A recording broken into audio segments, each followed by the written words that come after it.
السلام علیکم۔ پرانے دور کے جیب کترے بھی کتنے ایماندار ہوتے تھے۔ بس سے اتر کر جیب میں ہاتھ ڈالا تو چونک گیا۔ جیب کٹ چکی تھی۔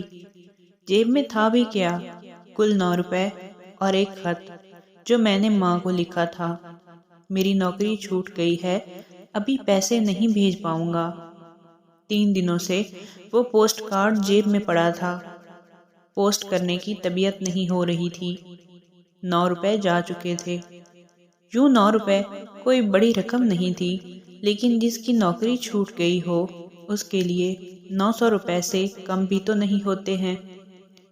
کچھ دن گزرے، ماں کا خط ملا۔ پڑھنے سے پہلے میں سہم گیا۔